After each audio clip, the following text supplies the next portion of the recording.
Welcome back to the Daily Economy 24/7. Every time you tune in, you're joining a community of people who want clarity, depth, and honest conversation about what's happening in our world. And today, we're stepping into one of the most challenging chapters we've covered yet, the unfolding economic depression of 2026. But you're not walking through it alone. My goal is to break this down in a way that's clear, grounded, and human, so you can understand not just the numbers, but the story behind them. If you're new to the channel, welcome. Settle in, you're in good company. And if you've been with us for a while, thank you for being part of this growing family. Your support, your comments, your presence, they mean more than you know. Alright, let's get into today's episode. 2026 will be remembered as the year the American economy didn't just slow, it broke. Not a downturn. Not a recession. A depression, the kind of grinding, suffocating contraction that reshapes a generation. And like every major economic collapse in history, it didn't begin with a crash. It began with a crack in the data. By the end of 2025, the numbers were turning darker than anyone wanted to admit. GDP growth had slipped to 0.2%, barely above stall speed. Consumer spending, the engine of the American economy, grew at just 0.4%, the weakest pace since the pandemic. Real disposable income fell for the third straight quarter, something that hasn't happened since the early 1980s. Households were exhausted. Prices were still high. Wages were slowing. And the cost of living, rent, groceries, healthcare, transportation, remained painfully elevated. The cracks widened in the financial data. Credit card delinquencies climbed above 3.8%, the highest level in more than a decade. Auto loan delinquencies surged past 7.2%, a level not seen since the Great Recession. Personal savings rates hovered near 3%, far below the historical average of 7 to 8%. Household debt surpassed $18.5 trillion, setting a new record. These weren't recession signals, they were pre-depression signals. The kind of broad-based deterioration that shows up when an economy is losing its internal momentum. Businesses felt the shift immediately. Manufacturing orders fell 5% year over year. Freight volumes dropped 8%, signaling a slowdown in goods movement across the country. Small business hiring plans collapsed to their lowest level in 12 years. Corporate profit margins shrank for the fourth consecutive quarter, something that historically precedes deep downturns. And then came the layoffs. Not in dramatic waves, but in a steady, relentless drip. Tech firms cut staff as investment dried up. Retail chains closed underperforming stores. Construction companies paused projects as financing tightened. Logistics firms reduced shifts as shipping volumes fell. Companies blamed market conditions, restructuring, and efficiency, but the truth was simpler. Demand was evaporating. By early 2026, the labor market, once the strongest pillar of the U.S. economy, began to collapse. Job openings fell below 7 million, down from 11.2 million at the peak. Monthly job gains turned negative, with losses of 60,000 to 120,000 per month. Unemployment surged from 4.1% to 6.3% in just 6 months, the fastest increase since 2008. Underemployment, U6, jumped above 13.5%, revealing the hidden desperation beneath the surface. Labor force participation slipped as discouraged workers stopped looking entirely. This wasn't a labor market cooling, it was a labor market implosion. And when the labor market breaks, everything else follows. The Federal Reserve tried to respond, but they were trapped. Inflation was cooling, but still stuck around 3.4%, too high for aggressive rate cuts. Policy uncertainty from 2025, tariffs, shutdowns, delayed data, left them flying blind. And the bond market was flashing warning signs. The yield curve had been inverted for over 20 months, the longest inversion in modern history. By the time policymakers realized the severity of the downturn, the depression had already taken root. Credit markets tightened. Small businesses failed. Defaults rose. Housing activity froze. Consumer sentiment hit its lowest reading since the early 1980s. And the stock market, after years of volatility, finally cracked under the weight of fear. The S&P 500 fell 28% from its 2025 peak. The Nasdaq dropped 35%. Small-cap stocks collapsed more than 40%. Volatility spiked to levels not seen since the pandemic.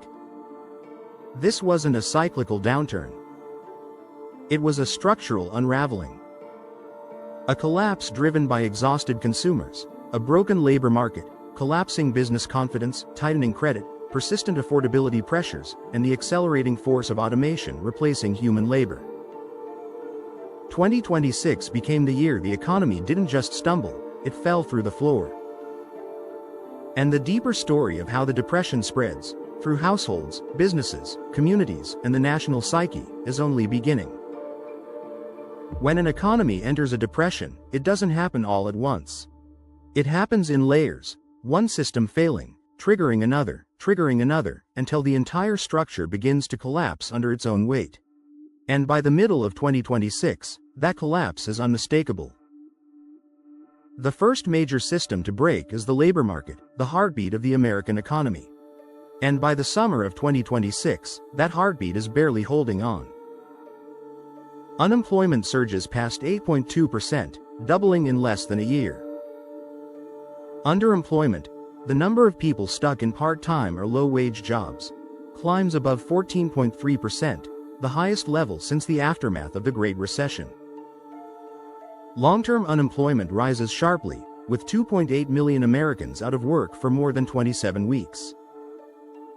Labor force participation slips to 61.4% as discouraged workers stop looking entirely. The job losses aren't isolated, they're everywhere. Retail employment falls 6% year over year as consumer spending collapses. Manufacturing sheds 450,000 jobs as orders dry up. Construction employment drops 9%, the steepest decline since 2009. Tech layoffs exceed 300,000, as venture capital funding falls more than 50% from its 2024 peak. Logistics and transportation see a 12% decline in freight volumes, forcing companies to cut shifts and shutter distribution centers. This isn't a cooling labor market, it's a labor market implosion. And when the labor market breaks, the next domino falls: credit. A depression always has a credit event, and 2026 is no different. Banks tighten lending standards to levels not seen in more than a decade. Mortgage approvals fall 42% year over year. Small business loan approvals drop 38%. Credit card limits are reduced across tens of millions of accounts. Auto loan approvals collapse, especially for borrowers with credit scores under 680. Home equity lines of credit, once a lifeline for struggling households, are frozen or closed entirely. Credit is the oxygen of the economy. And in 2026, the oxygen is being cut off. Households can't borrow to bridge the gap between income and expenses. Businesses can't expand or even survive. Developers can't build. Startups can't raise capital. The economy begins to suffocate. And then the business sector breaks. Small businesses, the backbone of American employment, begin to fail at alarming rates. Bankruptcy filings rise 35% year over year.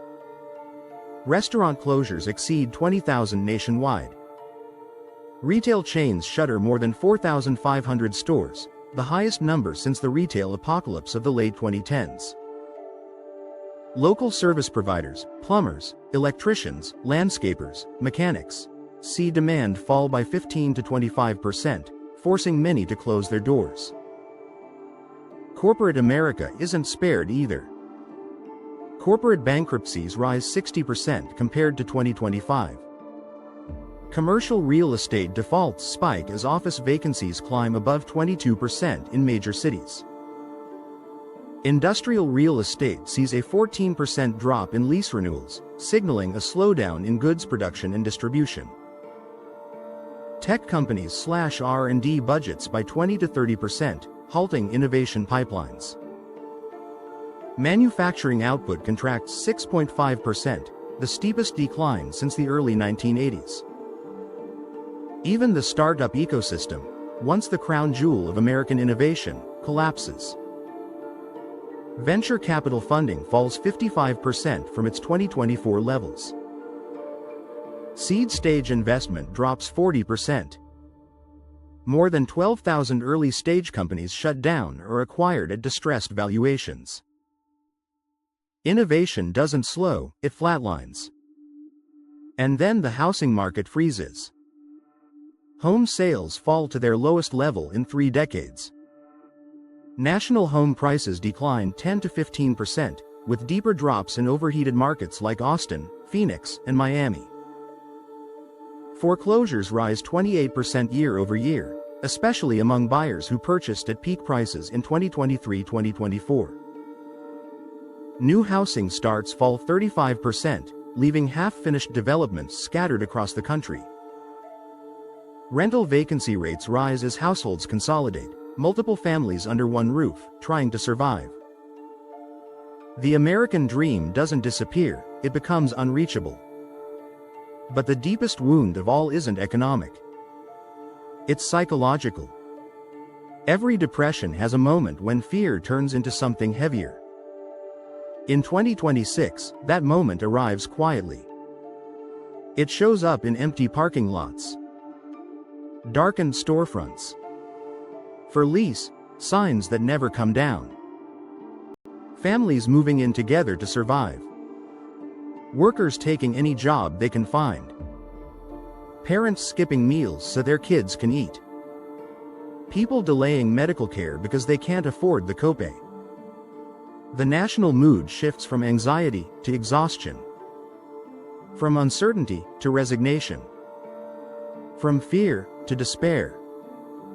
This is the emotional cost of a depression, the part that doesn't show up in GDP charts or unemployment tables. It shows up in people, in their eyes, in their voices, in the way they talk about the future. By the end of 2026, the numbers tell the story plainly. GDP has contracted for 4 consecutive quarters. Unemployment is approaching 9%. Consumer sentiment is at its lowest reading since the early 1980s. Business investment is down double digits. Credit markets remain frozen. Defaults continue to rise. And the stock market, still volatile and fragile, has lost nearly a third of its value from its 2025 peak. This is no longer a downturn. It is a full-scale economic depression. And the story of what comes next, the long, painful road through the darkness, is what we'll explore next. Every depression has 2 stories. The first is the collapse, the sudden, violent unraveling of the systems we depend on. But the second story, the deeper story, is what happens after the collapse. The long shadow it casts. The scars it leaves behind. The way it reshapes a nation. By late 2026, the United States is living inside that second story. The numbers paint a picture that is hard to look at. GDP has contracted for 4 straight quarters, falling a total of 3.8%, the sharpest decline since the early 1980s. Unemployment is hovering near 9%, with underemployment above 14%. Consumer sentiment sits at its lowest reading in more than 40 years. Business investment is down 11% year over year. Household net worth has fallen by nearly $6 trillion from its 2025 peak. And the stock market, still volatile, still fragile, remains down more than 30%. But the deeper damage isn't in the numbers. It's in the structure of the economy itself. The first long-term consequence is the permanent loss of productive capacity. When businesses fail, when workers leave the labor force, when innovation pipelines dry up, the economy doesn't just slow. It shrinks. By late 2026, economists estimate that the U.S. has lost 1.5% of its long-run productive potential, a number that sounds small, until you realize it represents hundreds of billions of dollars in future output that will never return. The second consequence is the collapse of business formation. New business applications fall 22%, the steepest decline in modern records. Venture capital funding is down more than 50% from its 2024 levels. Entire sectors, especially tech, retail, and hospitality, see innovation pipelines dry up. A nation that once prided itself on entrepreneurship now finds itself in a period of stagnation. The third consequence is the deepening of inequality. High-income households tighten spending but remain stable. Middle-income households fall behind. Low-income households face the full force of the depression. By the end of 2026, food insecurity rises above 14% of households. Rent burdens exceed 35% of income for millions. Medical debt climbs past $120 billion. Homelessness increases by 11%, the largest jump in over a decade. The depression doesn't hit everyone equally. It hits the vulnerable the hardest. The fourth consequence is political and social fragmentation. Economic pain becomes emotional pain. Emotional pain becomes frustration. Frustration becomes anger. Public trust in institutions, government, banks, corporations, media, falls to historic lows. Approval ratings for national leadership sink into the 20s. Protests become more frequent. Communities become more polarized. People retreat into their own corners, their own narratives, their own fears. A depression doesn't just weaken an economy. It weakens the social fabric. And then there's the global dimension, the contagion effect. As the U.S. contracts, global trade slows. Exports fall 9%. Imports fall 11%. Emerging markets tied to U.S. demand experience recessions of their own. European growth stagnates. Asian manufacturing slows. Global GDP growth falls below 2%, dangerously close to worldwide recession territory. The world doesn't collapse, but it shudders. And yet, even in the darkest chapters of economic history, there is always a turning point. A moment when the decline slows. When the bottom forms. When the first signs of stabilization appear. By the final months of 2026, those signs begin to emerge. Inflation finally breaks, falling below 2.5% for the first time in years. The Federal Reserve begins cutting rates, cautiously at first, then more confidently. Credit markets show early signs of thawing. Consumer spending stabilizes, even if at a low level. Business sentiment stops falling. The stock market finds a fragile floor. It's not a recovery. Not yet. But it's the beginning of one. Recoveries from depressions are slow. Uneven. Painful. They don't lift everyone at the same time. They don't erase the scars. They don't restore what was lost. But they do begin. And as 2026 comes to a close, the United States stands at the edge of that beginning, battered, shaken, changed, but still standing. The lights may have gone out. But the story isn't over. The next chapter, The rebuilding, the rebalancing, the long climb back, is still ahead. Thank you for spending this time with me today. I know this episode was heavy, depressions always are, but understanding what's happening is the first step toward navigating it with confidence and clarity. If today's breakdown helped you see the bigger picture, I'd love for you to stay connected. Follow the channel, share this episode with someone who needs a clearer view of what's going on, and jump into the comments to tell me what stood out to you. Your voice matters here. Your perspective helps shape where we go next. This isn't just a podcast, it's a community built on curiosity, honesty, and resilience. So stay engaged, stay grounded, and stay with us as we continue to walk through this moment in history, one chapter at a time. This is the Daily Economy 24/7, and we're just getting started.